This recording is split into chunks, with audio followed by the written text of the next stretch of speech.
did in the first game that you've got to do tomorrow? Get Reed healthy.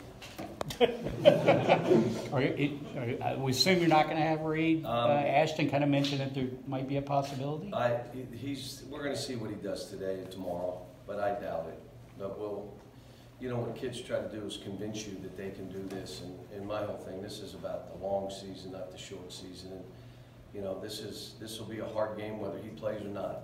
It's just that this is a team that doesn't beat themselves. This is a team that's physical. This is a team that is a veteran team that's been through everything. The plays they made at the end of Mississippi to win the game are what they are. They're just that kind of team. They're well coached. Rick has done like yeoman's work in how he's gotten them to defend.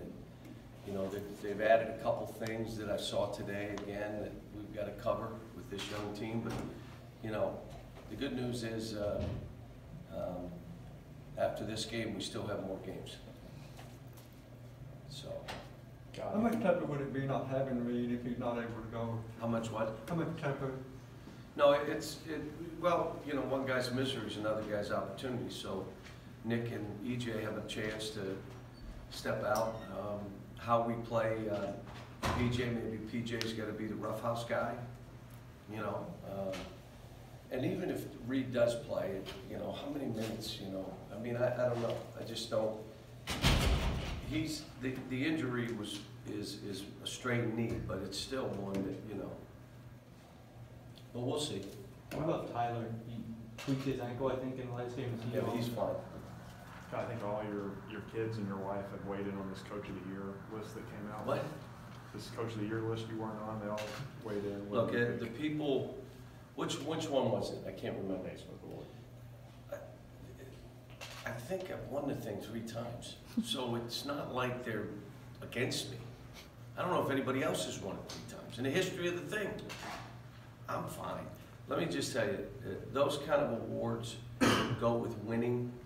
And if you ask me about us winning the national title or winning 50 of those awards, let's go win the national title. Doesn't matter to me. I mean, Eric said something to me. I said, what are you talking about? I mean, season's not over. They think that's all I do is roll out balls. As long as we win, I roll out balls. I don't really, coach my team, try to get guys better. Maybe you like it, maybe you don't. Maybe it's your hope more than your opinion. I have at it. I mean, I don't spend any time worrying about it. So for some of your older guys, Nick, PJ, they talk to the younger guys about how tough an environment it is down there in Knoxville? I don't know. What would you say to them about how tough it is down there? It's like playing in Rupp Arena if you're an opponent. And it's one thing playing in Rupp Arena, but when you're really playing against a good team in Rupp Arena, in other words, you're the good team, now you're playing in their building and they're really good, it's a hard deal. And I want to say this, I've been here 10 years, 70, but I've been here 10 years. And the Tennessee game is the first game I can ever remember seeing the opponent's fans in our building. I saw orange. I was like, what in the world? And those tickets were expensive. Must mean that they've got very wealthy fans. I have no idea. But they were there.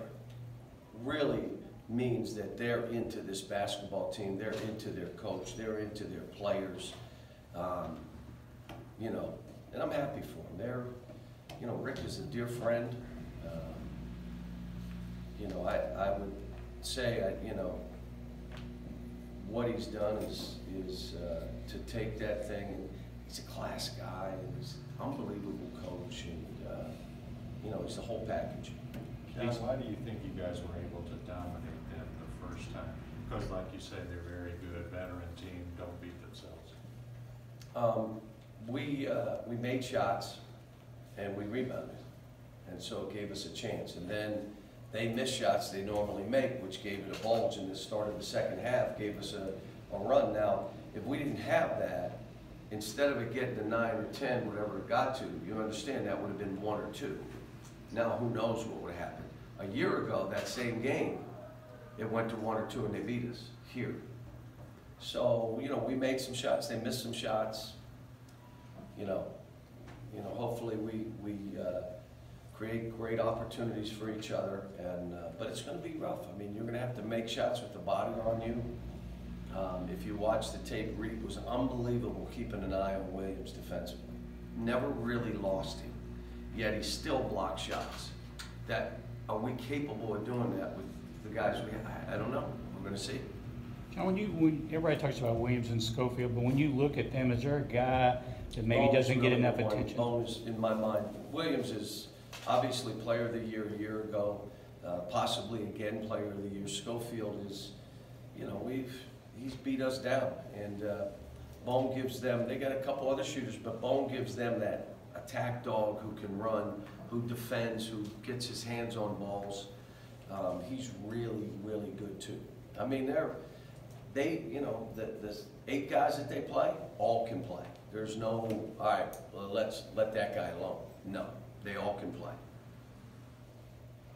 How do you see Bone matching up with Higgins?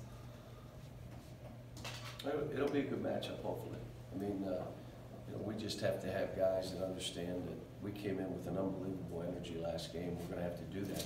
But it's going to be, they're going to come back with the same. They're at home. You know, the good news for us is they have as much to lose as we do. It's always nice every once in a while, maybe 3 times a year, to have a game like that, where the other team has as much to lose as you do.